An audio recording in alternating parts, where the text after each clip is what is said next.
to rise just to go over, for the sake of the record, and also for those people who may be listening and may be reading this dialogue, that where we stand relative to the health care debate, because I think it's important for people to understand what's happening.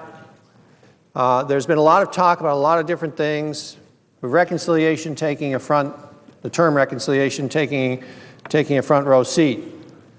But what's happening here essentially is this.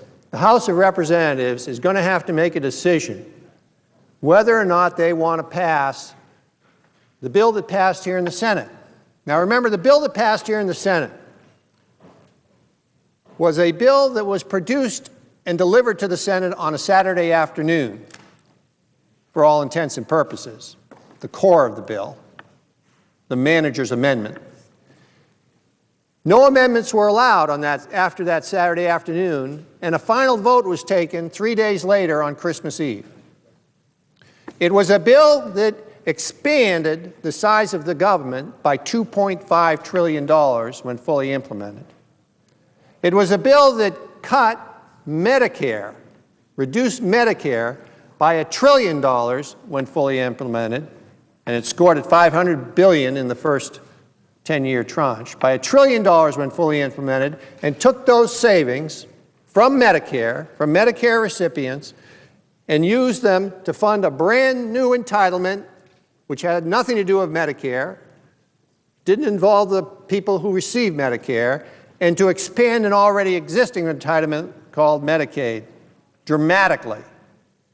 It was a bill that basically said to small employers, we're going to make it so darn expensive for you to keep the insurance that you presently give to your employees that a lot of you are going to decide to just throw up your hands and stop insuring your employees and send your employees down the street to something called an exchange.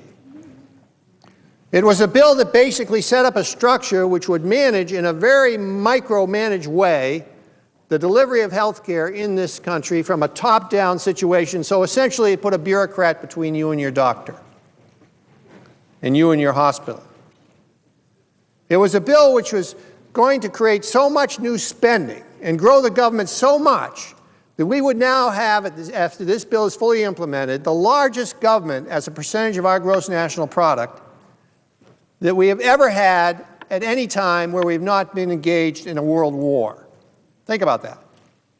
It was going to take the size of our government, that bill takes the size of our government and grows it from a historic level, which is about 20% of GDP, up to around 25, 26, 27% of GDP when it's fully implemented.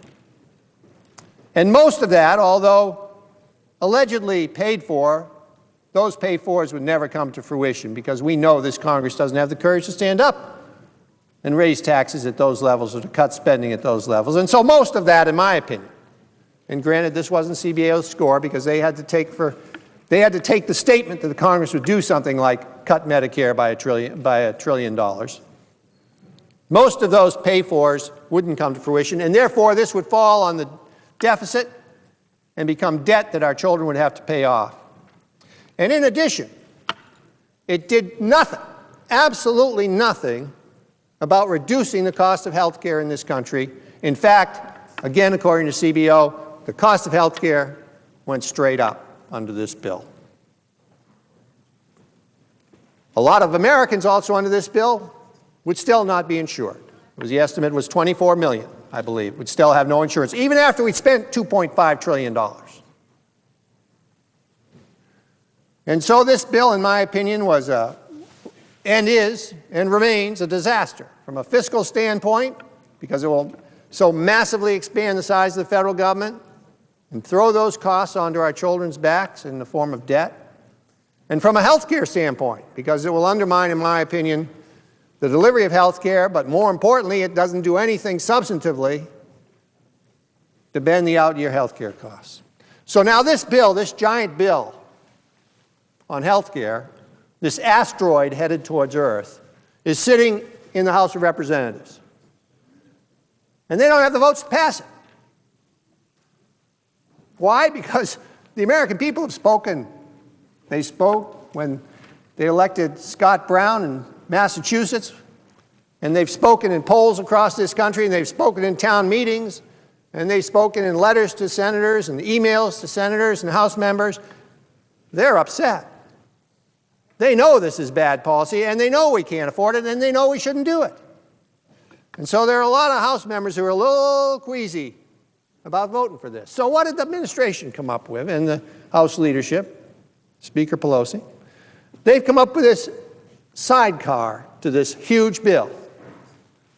And what this is called, and this sidecar is called reconciliation. It's a littler bill. What's the purpose of this bill? The purpose of this bill is to go around to the different constituencies in the House, the different liberal constituencies in the House, ask them what they need to get their vote for the big bill, and then put it in this little bill. It's a purchasing process. It's a going out and buying votes process, done behind closed doors, as this bill was. You know, this bill was designed in a back room. Well, the big bill was designed in a back room. This is a back room behind the back room behind a hidden door, where they're negotiating with all these folks. Well, what do I need to get your vote, to get you to vote for this big bill, which nobody wants? And somebody says, well, you got to spend more money. So they put in something that spends more money. Or you've got to raise taxes on somebody. So they put in their tax increase. Or you've got to change the benefit structure here. So they changed the benefit structure. And they put all these little changes, which are fairly significant, but are nothing compared to the bigger bill, in this smaller bill called reconciliation. Now, why did they choose this bill called reconciliation to do this in? Or why will they? Because under the Senate rules, anything that comes across the floor of the Senate requires 60 votes to pass. It's called the filibuster. That's the way the Senate was structured. The Senate was structured to be the place where bills which rush through the House, because they don't have any rules that limit, they do have a lot of rules that limit debate and allow people to pass bills quickly, but they don't have any rule called the filibuster, which allows people to slow things down. Bills can rush through the House, and they come over here, sometimes pretty bad ideas.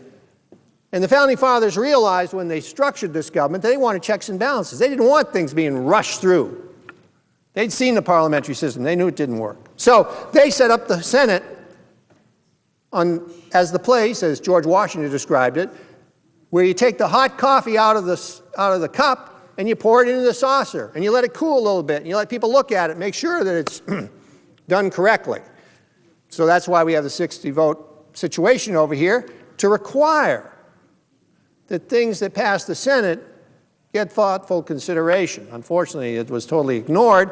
The 60 votes weren't, because the 60 votes were used to override thoughtful consideration. But when the big bill was passed, it was done in a way that basically eliminated the ability of the Senate to debate it and to amend it. But now they know they can't go through that route again, because there's no longer 60 votes on the other side of the aisle. With the election of Senator Brown, who was elected in large part because of people's outrage over what happened when they basically tried to jam the Senate, or did jam the Senate procedure, and did not allow amendments, did not allow a debate on the biggest piece of social and policy and fiscal legislation in the history of my experience in the Congress, the big bill. When they jammed that thing through here on Christmas Eve, American people got outraged. And Senator Brown made that point, and as a result, people agreed with him in Massachusetts, and they elected him. So now there's no longer 60 votes on that side of the aisle, so they can't use that ramrod approach, that railroad approach. So they've decided to go back to an arcane Senate procedure called reconciliation and use that approach. Because under reconciliation, which is a Senate process, that's the only bill around here, the budget and reconciliation, that has the right to pass with 51 votes and a time limit on debate, and basically a time limit on debatable amendments, although not on amendments generally. So this reconciliation is a hybrid vehicle here in the Senate. And what really is it? Well, reconciliation was structured so that when a budget passed the Senate, there would be a way for the Budget Committee to say to the committees that were supposed to adjust spending or adjust taxes in a way to meet the budget, that they had to do it. So if your budget was coming out, 10, 20, $30 billion over where it was supposed to be, the reconciliation instruction would say, change the law to bring it back to where it's supposed to be. And it's been used around here on numerous occasions. I think 19 times reconciliation has been used since the Budget Act instituted reconciliation in 1976. But it has always been used for the purposes of adjusting issues which either A, were bipartisan, or B, were pretty much purely issues of adjusting numbers. Numbers on the tax side, numbers on the spending side. And so, of the 19 times that reconciliation has been used, every time except 2 times, reconciliation has been a bipartisan bill. Twice it was not bipartisan. Twice it was run through here on a partisan vote. Once on the tax increases that President Clinton passed, and once on a reconciliation bill dealing with adjusting spending, I believe it was in 1985. Otherwise, there's always been a bipartisan vote for the bill. So 89% of the times it's been bipartisan, and it has always been, when it has been partisan, used for the purposes of making these numbers adjustments. Not for the purposes of creating massive new policy that affects every American in very personal ways in the way they deal with their doctors and their hospitals and their health care treatment. It was never conceived as a concept where the real legislation involving substantive issues of policies would be done. Tax rate adjustments have occurred under it, absolutely. But when you remove tax rates from 39 to 35%, as the Bush tax cut did, or tax capital gains from 20, I think they went from 25% to 15%, that's not a complex issue. That's just, taxes are either going to go down or they're going to go up. It takes about 100 pages of actual legislative language. Everybody knows the issue. It's an up or down vote. Pretty clear. And in fact, in those instances, there were opposing positions presented. And in those issues, there were actually more than one. They were people of both parties voted for them. These are not, that's not like passing an entire rewrite of the healthcare system of America. You know, the healthcare system is 17% of our economy. One of the most complex issues we have to deal with. You pull a string over here and a string 10,000 miles away is affected.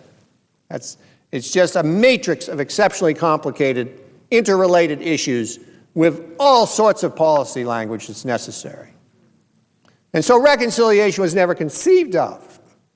And its purpose was never to take on big policy like that. Big policy is supposed to be taken on the floor of the Senate in an open procedure where there's debate and there's amendments.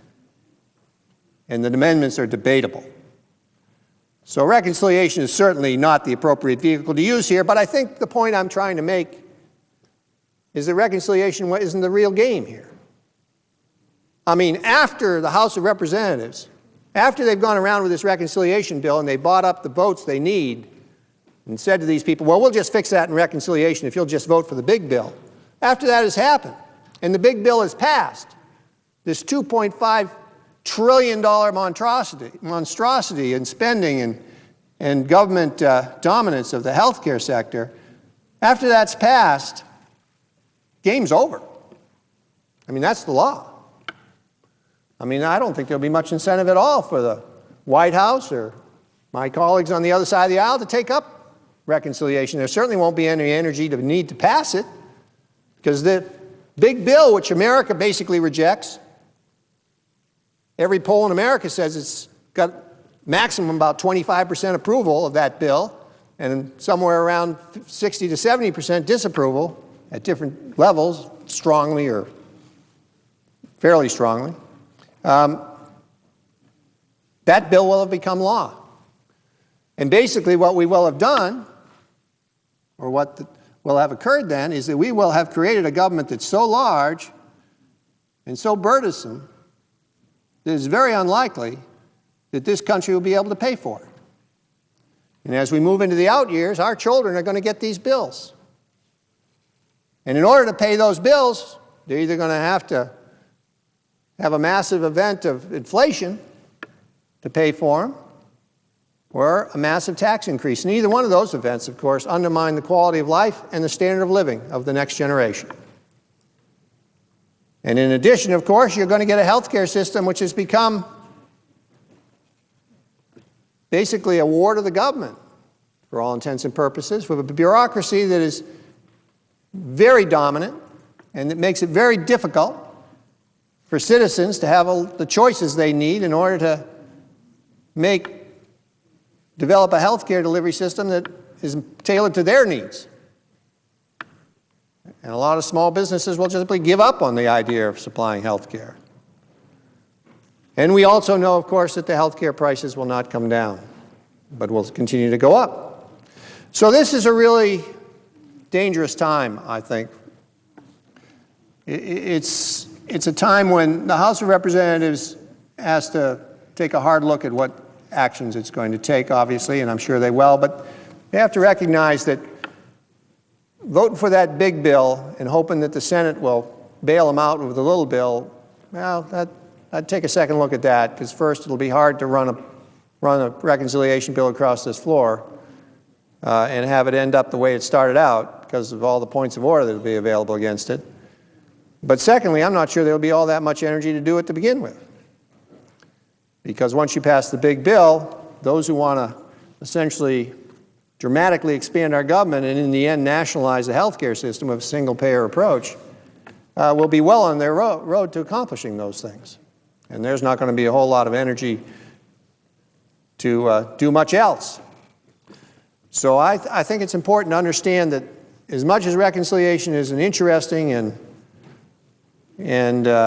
entertaining topic for discussion around here as to whether it's appropriate and whether it's, which I don't think it is under this type of a scenario, and whether what they put in the reconciliation bill will actually survive the challenges here on this floor from points of order. That's an interesting issue too.